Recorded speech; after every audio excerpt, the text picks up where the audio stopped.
Thank you so much कल रात को मंकी को अपने पास लाने के लिए, तभी हम थोड़े पता नहीं वो कब तक नाराज रहने वाली है। ज्यादा दिन नहीं, चाहे तो रिटर्न में ले लो।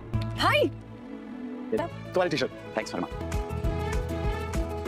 अभी रिलैक्स। कल रात को तुमने तो कहा था कि थेरेपिस्ट ने मायरा को किसी नई जगह पर ले जाने को कहा। जगह बदलेगी तो उसका मूड भी अच्छा हो जाएगा। दोनों खाना देख लेना और गिफ्ट्स गिफ्ट्स डिपार्टमेंट मेरा और ताने मेरी हेल्प करेगी, दोनों पे काफी है ना।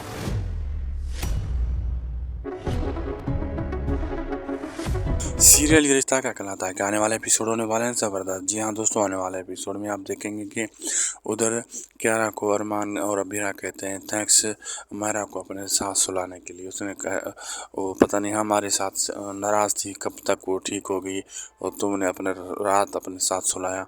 वो कहती कोई मसला नहीं, रिटर्न में ले लो, बहुत जल्द तुम उससे नाराज़गी वो ख़त्म करेगी। और अबीरा वहाँ अबीर भी आता है और कहता है कि मुझे साथ नहीं लेके जा रहा है। अबीरा कहती नहीं, तुम्हारे बगैर हम कैसे जा सकते हैं।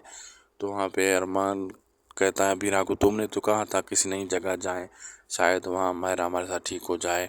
और यहाँ पे सब एक साथ होते हैं और यहाँ पे मतलब गेम खेलने की कोशिश कर रहे होते हैं। अब आगे देखना मज़ेदार होगा क्या क्या होने वाला है। वीडियो अच्छी लगी तो लाइक शेयर सब्सक्राइब करना ना भूलिएगा।